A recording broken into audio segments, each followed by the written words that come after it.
Φυσικά μιλάμε για το επεισόδιο στα Mad Awards μεταξύ Light και Sneak. Ετοιμαζόμαστε για το reality του Squid Game στο Netflix. Μιλάμε για το κανάλι του Ηλιού στο YouTube. Σχολιάζουμε τη βράβευση του Χαγιάτε και της Dat Lily ως Best YouTubers στο Water Boom Festival. Εννοείται ότι μιλάμε για το απόλυτο επάγγελμα των Blunt Roller του Snoop Dogg. Και ένα Rest in Peace στον Delta Pi Theta.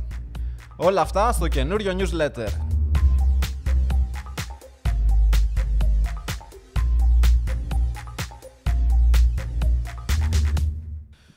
Newsletter νούμερο 3. Είμαστε ακόμα στη φάση που μπορούμε και μετράμε σε ποιο είμαστε. Ελπίζω να χάσουμε την μπάλα σε κάποια φάση, Αντώνη. Θα γίνει κι αυτό. Άλλος ένας μήνας που πέρασε, άλλος ένας μήνας με hot news. Αρκετά hot news. Και δεν γίνεται να μην ξεκινήσουμε από τον ελέφαντα στο δωμάτιο, όπως αρέσει και εσένα να λες. Sneak vs Light, Light vs Sneak στα Mad VMA 2022. Το γεγονός του μήνα σίγουρα. Της δεκαετίας. Της δεκαετίας. Τα Mad Awards της δεκαετίας. Τα Mad Awards της δεκαετίας. Εγώ δεν έχω καταλάβει ένα πράγμα από όλο αυτό τον καυγά. Βγήκαν τα βίντεο και μετά λέγανε δεν έγινε έτσι, έγινε αλλιώς, βάλτε αυτά τα βίντεο στη σειρά διαφορετικά. Δεν έχω καταλάβει ακριβώς τι έχει γίνει ακόμα. Είναι σαν τα Star Wars. Βγήκαν τα 3 πρώτα και μετά σου λέει δες το 4, 5, 6 πριν δεις το 1, 2, 3. Κοίτα, η αλήθεια είναι ότι επειδή όμως ο Light έδωσε μια χρονική σειρά με την οποία υποστηρίζει ότι έγιναν τα γεγονότα και επειδή ο Sneak δεν το διέψευσε αυτό, πιστεύω ότι μάλλον είναι έτσι όπως τα έχει πει ο Light. Δηλαδή ότι στην αρχή την πέσανε κάποιοι άνθρωποι από τη συνοδεία του Sneak στον Light, τον χτύπησαν, μετά χωρίστηκαν, πήγαν στα backstage και επέστρεψε ο Light μετά και έγινε ότι έγινε το δεύτερο βίντεο που επιτίθεται αυτό στο Sneak. Και υπάρχει και το τρίτο βίντεο που είναι το πώς βγάζουν στην ταινία τα Uncut, όταν βγαίνει το DVD, που είναι και το έξτρα ξύλο που πέσε στη φυσούνα, που πέσε backstage. Το οποίο δεν ξέρω αν είναι μετά το πρώτο σκηνικό ή το δεύτερο, ναι. αλλά είναι το backstage σκηνικό. Εκεί έπεσαν κάτι έξτρα μπουνίδια από ό,τι είδα. Ναι, και δεν ξέρω αν ενεπλάκησαν εκεί ο Sneak με τον Light ή απλά άλλοι άνθρωποι που ήταν στην παρέα τους ή στη συνοδεία τους. Δεν ξέρω ποια είναι ακριβώς η σχέση τους. Θέλω να πάνε είναι μόνο επαγγελματικοί, αν είναι και φίλοι με τους ανθρώπους που τους συνοδεύουν. Σωστό. Όπως και να έχει, αυτό καλό είναι να μην γίνονται. Μην λέμε τώρα τα αυτονόητα. Παρ' όλα αυτά έγινε. Ίσως υποτίμησαν και αυτό το beef οι άνθρωποι των MAD. Πολλοί μπορεί να νόμιζαν ότι ξέρεις, είναι και fake, αλλά δεν είναι fake τελικά από ό,τι φαίνεται, έτσι. Ούτε πιστεύω ότι ήταν στημένο αυτό που ακούσουμε σε μεσημεριανάδικα και τέτοια. Όχι, τι να στήσεις ακριβώς. Τα μπουκέτα που πέφτανε. Ναι. Απλά εγώ θεωρώ ότι ήταν πολύ πολύ λάθος και για τους δύο. Και από τις δύο πλευρές αυτό που συνέβη. Γιατί, καταλαβαίνω ότι υπάρχει ένα beef, καταλαβαίνω ότι η rap μουσική είναι από τον δρόμο και πολλά πράγματα λύνονται διαφορετικά σε σχέση με άλλες μουσικές. Αλλά σε σχέση με άλλες κουλτούρες. Με άλλες κουλτούρες. Να κάνουν τη διόρθωση, ρε παιδί μου. Εντάξει, γιατί δεν είναι ξεκάθαρα. Δεν είναι μουσικό το θέμα. Ναι, δεν είναι μουσικό. Φορές, όχι, δεν είναι μουσικό. Απλά το θέμα μου είναι το εξής, ότι ήταν πολύ λάθος η στιγμή, το σημείο. Δηλαδή, ρε φίλε, είσαι ένας άνθρωπος που έχεις αυτή την κουλτούρα από πίσω σου, όμως πάνω απ' όλα είσαι και επαγγελματίας. Και είσαστε τα δύο πιο hot ονόματα στο χώρο της rap, στο mainstream. Οπότε θεωρώ ότι θα έπρεπε να επικρατήσει ο επαγγελματισμός και από τις δύο πλευρές και να μην συμβεί αυτό. Και ειδικά τη στιγμή που έγινε πολύ λάθος. Ήταν στη σκηνή η Ιωάννα Παλιοσπύρου. Η Ιωάννα Παλιοσπύρου, ένας άνθρωπος που ουσιαστικά πρεσβεύει το ακριβώς αντίθετο από τη βία. Είναι το θύμα της επίθεσης με βιτριόλι που είχε γίνει σχετικά πρόσφατα. Εντάξει, ναι. Και παρέδιδε ένα βραβείο στην Έλληνα Παπαρίζου. Είτε σου αρέσει είτε όχι, η Έλληνα Παπαρίζου είναι ένας άνθρωπος που έχει τεράστια πορεία στο χώρο. Ήταν ακριβώς δίπλα στο σκηνικό. Φυγαδεύτηκε. Έφαγε και μια γωνιά που τη διάβασα κάπου. Θεωρώ ότι θα έπρεπε να σεβαστείς κάποια πράγματα και κάποιους ανθρώπους. Δεν λέω εγώ τώρα σεβάσου το θεσμό ή οτιδήποτε. Σεβάσου αυτούς τους ανθρώπους που εκείνη την ώρα είναι συνάδελφοί σου, έτσι. Δεν είναι. Και το κοινό το ίδιο. Δηλαδή. Και πέρα από αυτό θέλω να σου πω, ρε παιδί μου, ότι εκείνη την ώρα μπορεί κανείς να μην πρόσεξε ποιος είναι πάνω στη σκηνή και ποιος θα βραβευόταν ή whatever, κατάλαβες.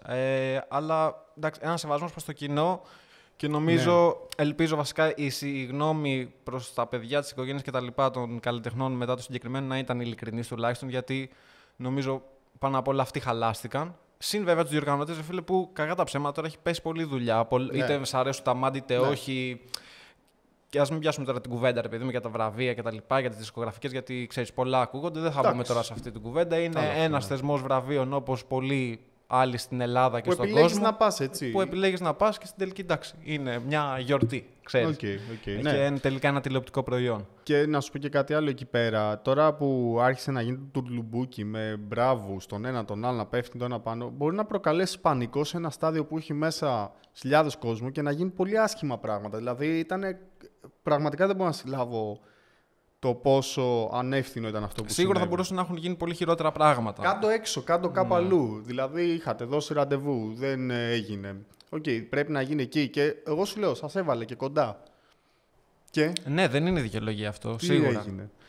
Και εντάξει, τώρα μην πάμε σε άλλα γραφικά, τι κάνει στην κοινωνία μας και στα παιδιά μας το ραπ, που ξεκίνησε τώρα ένας πόλεμος στο ραπ. Πριν πάμε σε αυτό, γιατί θέλω να το θίξουμε για αυτό το κομμάτι. Γενικά θα σταθούμε αρκετά στο συγκεκριμένο σκηνικό, γιατί τι να κάνουμε, εσύ είναι το viral εντός ή εκτός εισαγωγικών αυτού του διαστήματος, του μήνα σίγουρα.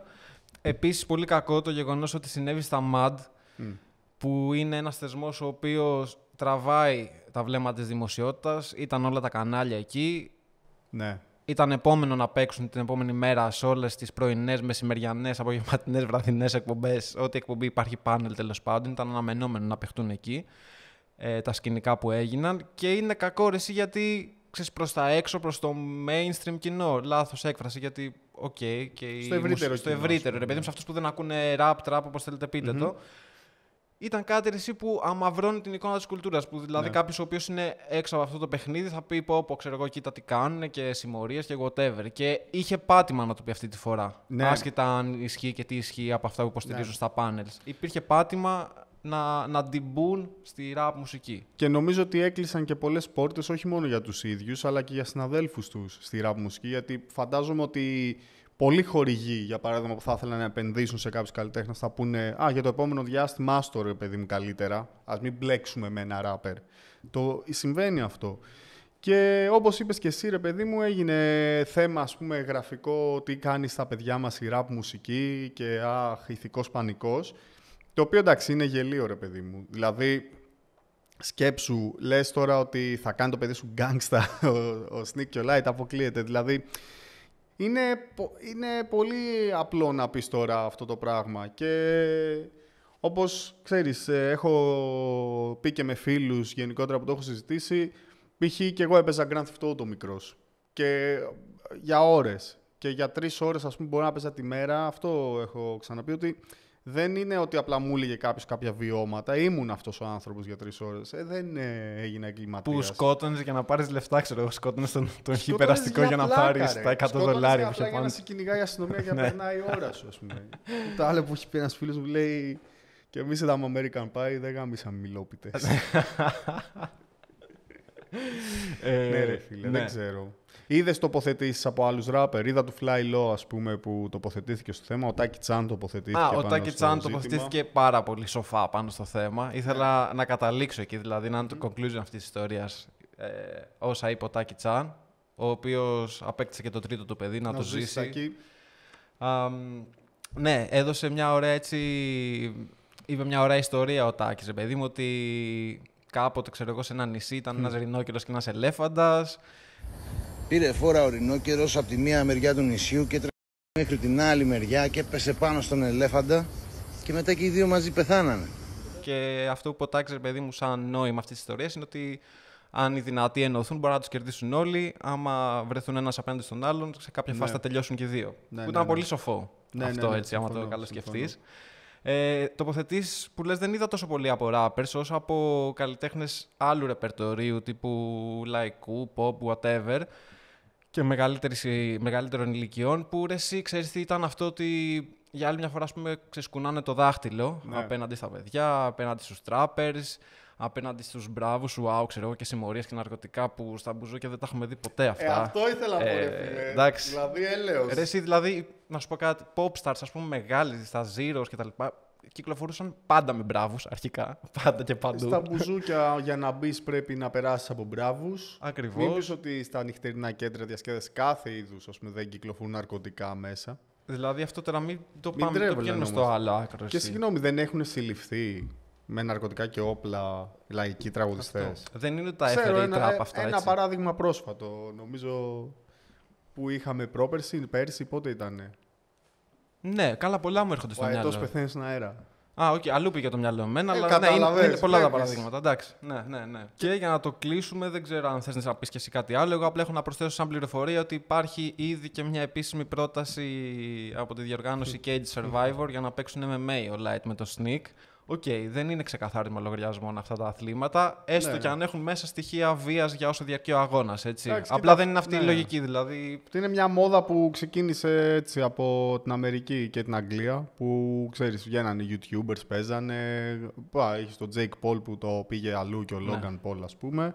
Εντάξει, εμένα δεν με χαλάει πολύ, να σου πω την αλήθεια, γιατί προωθείς και ένα δυναμικό σπορ και το κρατάς με κανόνες σε ένα ring, ας πούμε, ξέρεις.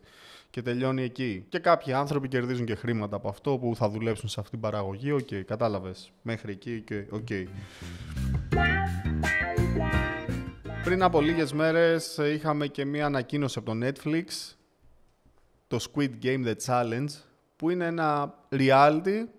Το Squid Game δηλαδή θα γίνει κανονικό reality με έπαθλο $4,56 εκατομμύρια. νομίζω, ρε φίλε, όσα ήταν και στη σειρά. Απλά μπερδεύαμε γιατί στη σειρά δεν ξέρω αν ήταν δολάρια ή ήταν κάποιο νόμισμα δεν Κορέας. Αλλά τέλος πάντων. Και θα είναι 456 παίχτες. Όπως και στην σειρά. Ναι, δεν την έχω δει εγώ προσωπικά τη σειρά. Αυτό που είναι εντυπωσιακό είναι ότι είναι το πρώτο παγκόσμιο reality. Εγώ δεν ξέρω αν έχει ξαναγίνει κάποιο. Γιατί και από Ελλάδα, όποιος γουστάρει, παιδιά, μπορεί να δηλώσει συμμετοχή. Εγώ θα δηλώσω, φίλε. Αλήθεια λες. Απλά ξέρεις τι, μπήκα να δω τι χρειάζεται. Απλά χρειάζεται πέρα από τα υπόλοιπα στοιχεία να φτιάξεις και τύπου ένα βιντεάκι 1 λεπτού. Ξέρεις, που να μιλάς για τον εαυτό σου. Όλα καλά. Ναι, μια χαρά. Ζωντάνεψε. Που να μιλάς για τον εαυτό σου, ξέρεις, να παρουσιάσεις ρε παιδί τον εαυτό σου στους υπεύθυνους και να τους πεις, ας πούμε, γιατί είσαι κατάλληλος στο να συμμετάσχεις σε ένα τέτοιο παιχνίδι. Για το χαβαλέ θα το κάνω, ρε παιδί, μόνο και μόνο, ξέρεις τι. Θα ήθελα να ζήσω την εμπειρία casting, ξέρω εγώ, σε ένα reality διεθνές. Τέλειο. Αυτό. Αν σε πάρουν, Αλλά θα δεν πας. νομίζω. Ναι, θα πάω. Τέλειο. Τέλειο. Επίσης, Απλά ελπίζω ρε, εσύ όταν χάνεις τη δοκιμασία να μην πεθαίνεις, να μην σε σκοτώνουν. αυτό ήθελα να σε ρωτήσω. Σαν κοινωνία, πόσο μακριά είμαστε από το να δημιουργηθεί ένα reality που θα πηγαίνει κόσμος και θα υπογράφει ότι εγώ μπορεί και θα πεθάνω αν χάσω, ας πούμε. Πόσο μακριά είμαστε από το να γίνει κάτι τέτοιο? Κοίτα, αν σκεφτείς, αν βάλεις στο μυαλό σου ότι όσοι συμμετείχαν στη σειρά, όσοι πήγαιναν να παίξουν αυτό το παιχνίδι, είχαν full προβλήματα οικονομικά και ήταν η τελευταία τους ελπίδα, δεν είμαστε και πολύ μακριά. Δηλαδή, φαντάζομαι το χειμώνα με ρεύμα, πετρέλαιο και τέτοια, θα είμαστε ένα βήμα πριν αυτό να γίνει κάτι τέτοιο. Αλλά εντάξει, σκληρό ρε, τώρα τι να παίζει reality, ας πούμε, και αν αποχωρείς να σε σκοτώνουν, ναι. Ναι, αυτό ήθελα να σε ρωτήσω. Πιστεύεις ότι είμαστε πολύ μακριά σαν παγκόσμια κοινότητα να αποδεχτούμε κάτι τέτοιο? Εγώ δυστυχώς δεν πιστεύω ότι είμαστε τόσο μακριά. Δεν ξέρω ρε φίλε, τώρα μην το μαυρίζουμε. Εντάξει, ναι. Λέω τώρα ρε φίλε. Φαντάζομαι το Squid Game, το reality, The Challenge όπως λέγεται, θα έχει τις δοκιμασίες της σειράς, ίσως παραλλαγμένες κάπως. Όσοι τέλος πάντων θέλουν να δηλώσουν συμμετοχή πρέπει να είναι πάνω από 21 ετών και βασική προϋπόθεση φυσικά είναι να μιλάνε καλά αγγλικά, να μην έχουν υποχρεώσει τις 4 πρώτες εβδομάδες του 2023. Εγώ θα έχω, αλλά εντάξει, θα το βολέψουμε κάπως, άμα γίνει φάση. Και πέρα από το παιχνίδι, το οποίο δεν ξέρουμε βέβαια πότε θα προβληθεί, ξέρουμε ότι θα γυριστεί αρχές του 2023, να πούμε ότι θα ανέβει και ο δεύτερος κύκλος της σειράς σχετικά σύντομα στο Netflix. Το ανακοίνωσε ο δημιουργός της σειράς, ότι θα υπάρχει νούμερο 2, που θα ανέβει σύντομα στην πλατφόρμα. Εσύ δεν μου είπες θα συμμετείχες σε ένα τέτοιο reality? Όχι ρε, ούτε καν. Εντάξει, δεν θα σε σκοτώνω στο τέλος. Όχι, Απλά δεν θα σε αποχωρείς. Βαριέμαι να κάθομαι τώρα σε ένα μέρος να μου λένε κάνε αυτό, κάνε εκείνο. Δεν μπορώ ρε φίλε, βαριέμαι. Ούτε για 4,56 εκατομμύρια δολάρια. Μα πρώτα απ' όλα είναι 456 παίκτες. Σιγά μην κερδίσω εγώ ρε φίλε. Γιατί ρε, πρέπει να πιστεύεις τον εαυτό σου. Εντάξει, ναι, πιστεύω, αλλά όχι τόσο πολύ. Μέσα σε όλα τα άλλα έχουμε και νέο συνάδελφο YouTuber, ο Ηλιού, γνωστός από τη rap μουσική. έχει ανοίξει εδώ και κάποιο διάστημα ένα κανάλι στο YouTube που λέγεται Iliu Gang και στο οποίο κάνει κυρίως streams, δηλαδή ξέρεις παίζει παιχνίδια τύπου Fortnite, Forza Horizon κτλ. Και όταν αναμεταδίδει σε ζωντανό χρόνο, αλλά ανεβάζει και κάποια βλογκάκια, κυρίως με drift. Ξέρεις, γενικά καγκροκατάσταση, δηλαδή εκεί με αμάξια πάνε και είναι ελάστικα κτλ. Και σε ένα βίντεο, μάλιστα, του είχαν κλέψει την εξάτμιση από το είδες. Ναι, τέλειο. Που και εγώ στην αρχή σκάλωσα, γιατί ξέρεις, δεν φαίνεται να λείπει κάτι στο αυτοκίνητο. Έλειπε στην αρχή η ρόδα, την οποία τη βρήκαν τελικά κάτω από το αυτοκίνητο. Το μοτέρ ήταν εκεί, είχε μια λακκούβα απλά πάνω στην ουρανό που μάλλον χοροπηδούσε. Το έχει αφήσει εκεί πέρα, ρε φίλε. Ναι, δεν ξέρω. Πιο πολύ γουστάρω το γεγονός ότι ένας ράπερ, ας πούμε, έχει μπει στη διαδικασία τώρα, ξέρεις, να κάνει και τη φάση του στο YouTube. Καμία σχέση με τη μουσική, κάνει αυτό που γουστάρει, drift με τα αμάξια, video games κτλ. Επίσης, να πω εσύ ότι είδα σε κάποια stories του ότι δεν ξέρω αν θα είναι δικό του το στούντιο ή αν έχει κάποιο ποσοστό συμμετοχή σε αυτό, αλλά είδα κάποιες φωτογραφίες από το νέο στούντιο, τέλος πάντων, στο οποίο θα στεγάζεται και είναι πάρα πολύ ωραίο. Θυμίζει κάπως το στούντιο του Dre, τουλάχιστον το στήσιμο της κονσόλας. Ξέρεις, αυτό το μεγάλο, ρε παιδί μου, που είναι ξεχωριστά, ας πούμε, η κονσόλα σαν ένα μεγάλο σαλόνι και με το στούντιο που γράφουμε, το booth, είναι άλλο δωμάτιο. Ξέρεις, σκέψου το λίγο πιο μικρό αυτό, αλλά σαν αισθητική βγάζει αυτό το πράγμα και μ' άρεσε. Απλά ήθελα να το αναφέρω γιατί ήταν κάτι που μου έκανε καλή εντύπωση. Και έτσι για νέες αρχές τώρα που λέμε και αναφέρουν πράγματα, εγώ θέλω να κάνω και ένα μικρό shout-out τώρα, γιατί άκουσα ένα κομμάτι που μου άρεσε πάρα πολύ. Λέγονται Asylum Promises και έχουν κάνει μια συνεργασία με τη Sci-Fi River, που είχε κάνει ένα τραγούδι διακοπές στην Αθήνα, έτσι, hip-hop, πολύ ωραίο πριν από λίγο καιρό. Το κομμάτι λέγεται Ναβαρίνου και είναι industrial rap. Είναι ένα είδος που εγώ προσωπικά δεν έχω ξανακούσει, οπότε ήθελα να κάνω ένα shout-out, πολύ ωραίο κομματάκι, μιας και λέμε για νέες αρχές. Και από Ηλίου περιμένουμε περισσότερες κυκλοφορίες. Υπήρχε ένα διάστημα που πυροβολούσε full φάση ένα εβδομάδα και πολύ ωραία κομμάτια. Έπεσε μετά λίγο λογικό για να φτιάξει το YouTube channel, μάλλον. Και το στούντιο. Ναι, και το στούντιο. Οπότε περιμένουμε νέα releases. Με αυτά και μετά έγινε και το Waterboom Festival πριν από λίγες εβδομάδες, αν δεν κάνω λάθος. Ναι. Όπου δόθηκαν και κάποια βραβεία. Δεν ήξερα ότι δίνουν βραβεία στο Waterboom. Ήταν πρώτη φορά που. Δεν ξέρω, ούτε εγώ. Δεν το ήξερα. Πάντως έγινε χαμός. Είχε άπειρο κόσμο. Ναι, γενικώς είχε άπειρο κόσμο. Πρέπει να έχει φάσει 40.000 με 50, ναι. Ακραίο.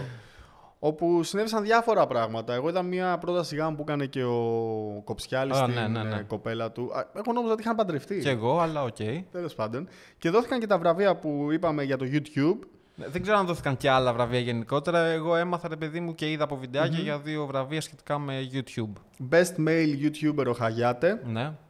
Και Best Female YouTuber η Dat Lily. Σωστά. Κοίταξε, ο Χαγιάτε, ειδικά φέτος, όλοι μιλάνε για το Χαγιάτε, ναι. Έτσι.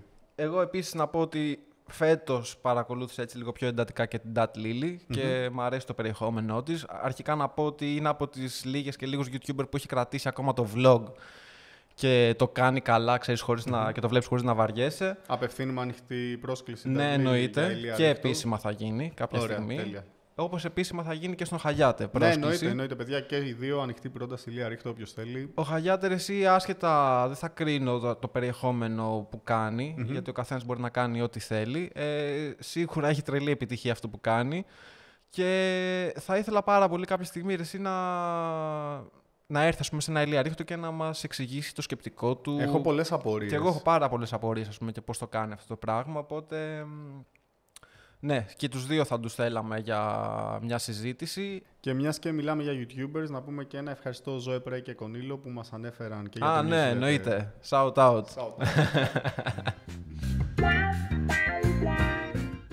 Λοιπόν, θέλω να μιλήσουμε για ένα dream job.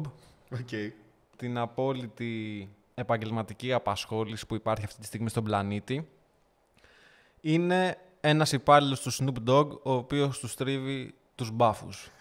τα blunts βασικά, γιατί από ό,τι ξέρω blunts κάνει μόνο Snoop Dogg, δεν κάνει joints. Δεν είναι και ιδανική δηλαδή. Εργασία, ρε φίλε. Κοίτα, με τα blunts είναι πιο δύσκολο. Και φαντάζομαι. Αυτό και σκέψου πόσο φόρτο εργασίας θα έχει κάθε μέρα αυτός ο άνθρωπος. Σίγουρα. Βασικά πρέπει. Θα πρέπει να είναι τούμπανος. Θα πρέπει, ρε φίλε, ξέρεις, όταν τελειώνει, δεν ξέρω, δουλεύει ανά 8ωρο. Ξέρεις, όταν τελειώνει το 8ωρο, τύπου να κάθεται άλλη μια ώρα έξτρα για να ετοιμάζει τα πρώτα της επόμενης μέρας. Βέβαια, αμείβεται πολύ καλά, έτσι. Δηλαδή ο κόπος του σίγουρα δεν πάει χαμένος. Ξέρουμε ότι έπαιρνε 40 με 50.000 δολάρια το χρόνο πριν την αύξηση που του έδωσε πρόσφατα ο Snoop Dogg. Γιατί υπάρχει πληθωρισμός και ο Snoop Dogg δεν αφήνει έτσι τους υπαλλήλους του, ρε φίλε. Υπήρξε μια σελίδα, η Uber Facts, η οποία ανέβασε ένα tweet που έλεγε, ρε παιδί μου, ότι ο Snoop Dogg έχει έναν full-time blunt roller που του δίνει 40 με 50.000 δολάρια το χρόνο και ο Snoop Dogg το έκανε retweet και έγραψε πληθωρισμός, ο μισθός του ανέβηκε. Και να πούμε ότι πέταξε και ένα συγκλάκι με τον Eminem, έδωσαν τέλος και επίσημα στο beef τους, το οποίο ήταν, εμένα προσωπικά μου άρεσε. Εγώ σου είπα, μ' άρεσε το Eminem αρκετά πιο πολύ σε σχέση με το verse του Snoop, ας πούμε. Αλλά αρέσει, εγώ με το που είδα, ας πούμε, τη φωτογραφία τους στο Instagram πριν βγει το κομμάτι, ξέρεις, και να μην έβγαζαν κομμάτι δεν θα με ένοιαζε. Μόνο και μόνο που είδα φωτογραφία Eminem και Snoop, ξέρεις, ήταν ό,τι καλύτερο. Μ' άρεσε και το κλιπ πάρα πολύ, ήταν πολύ σκαλωτικό. Ναι, ισχύει, είχε και τα εφέ του. Απλά αυτό που συμφωνώ για το verse του Snoop, μου φάνηκε σαν να του μπήκε με τον Eminem και να πήγε λίγο προς τα λιμέρια του Eminem στο flow και στο πόσο γρήγορα έχωσε, που δεν είναι τόσο του Snoop χαρακτηριστικό. Πάντως, αν όλα πάνε άσχημα και δεν με πάρουν στο Squid Game, στο reality, θα κάνω μια αίτηση για δουλειά στο Snoop Dogg. Εγώ θα κάνω στο Squid Game. Οκ. Υπάρχει κάποια έτσι δουλειά, εσύ, τύπου σαν αυτή, ας πούμε, blunt roller του Snoop Dogg, ξέρεις κάτι αντίστοιχο που έχεις ακούσει που είναι κουφό, είτε με celebrity είτε όχι, που λες τώρα τι δουλειά, υπάρχει αυτή η δουλειά, ας πούμε. Ξέρω ότι έχει blunt roller και ο Wiz Khalifa. Σίγουρα. Αν δεν κάνω λάθος. Έτσι περίεργη δουλειά. Δεν θυμάμαι να έχω ακούσει κάτι. Εσύ έχεις κάνει κάτι περίεργο? Εγώ πολλά περίεργα έχω κάνει. Και έρχεται και κάτι. Και τζάμπα, έρχεται, θα το δούμε. Έρχεται και κάτι. Σωστά. Και θα είναι XXX. Θα είναι XXX. Αυτό, μέχρι εκεί. Triple X θα είναι, Triple X. Μόνο για άνω των 18. Θα το δείτε σύντομα. Τώρα ο κόσμος θα νομίζει ότι έχω παίξει τσόντα. Σύντομα στα incognito windows σας. Και κλείνοντας, να πούμε και ένα RIP στον Δέλτα Πιθήτα που έφυγε ξαφνικά, τουλάχιστον για όσους δεν γνωρίζαμε την κατάσταση της υγείας του. Δεν ξέρω αν έχει κάτι ο άνθρωπος, αλλά σίγουρα το να φεύγει σε ηλικία 38 ετών είναι κάτι ξαφνικό. Επίσης, καλλιτεχνική απώλεια. Ξεκίνησε ως μέλος των Ψυχόδραμα, έτσι τον μάθαμε όσοι ακούμε rap, τέλος πάντων. Τα τελευταία χρόνια είχε επανέλθει στο προσκήνιο. Νομίζω έτσι έκανε το σκάσιμο του εκεί με το session του Dove. Νομίζω ότι τον είχαμε δει μετά από πολύ καιρό. Ναι. Και είχε δώσει και κάποιες συνεντεύξεις μετά από πολύ καιρό. Έτσι, μπράβο, και στο Contra Channel θυμάμαι, σε μια εκπομπή που είχε γίνει για το hip hop που είχε μιλήσει πρόσφατα. Ναι, και σε μια YouTube εκπομπή που είναι τατού και συνεντεύξεις. Μπράβο, ναι. Δεν θυμάμαι το όνομα τώρα, συγγνώμη, μου διαφεύγει. Ναι. Εγώ να πω εσύ rest in peace, να πούμε ότι και εμείς τον θέλαμε για Ηλία Ρίχτο, θυμάσαι που το είχαμε συζητήσει. Ναι, το είχαμε συζητήσει. Εγώ είχα μιλήσει μαζί του και πριν βέβαια αρκετό καιρό. Ήταν ακόμα στη Ρόδο τέλος πάντων και ξέρεις, είχαμε μιλήσει μήπως κάναμε κάτι, μήπως βρισκόμαστε να γνωριστούμε κτλ. Κρίμα που δεν έγινε ποτέ. Rest in peace και πάλι, και σίγουρα θα μείνουν τα κομμάτια του να τα ακούμε. Κλείνοντας, απλά να αφήσω μια αιχμή για κάποια site που παραπληροφόρησαν τον κόσμο ότι ήταν μέλος των Public Enemy κτλ. Δηλαδή, ξέρω εγώ, εντάξει, ένα απλό Google search είναι. Γαμώτο. Το είδα, ναι. Αυτά. Rest in peace και πάλι. Κάπως έτσι φτάνουμε στο τέλος του τρίτου newsletter. Σας ευχαριστούμε όλους και όλες που έχετε αγκαλιάσει αυτό το project. Δεν το περιμέναμε. Είναι πολλά τα μηνύματά σας, συγκινούμαστε κάθε φορά που τα διαβάζουμε. Περνάμε καλά και βγαίνει προς τα έξω αυτό. Κάντε τα κλασικά, like, subscribe, follow στο Instagram, στο Facebook και εμείς θα τα πούμε λίγαν συντόμως. Γεια σας.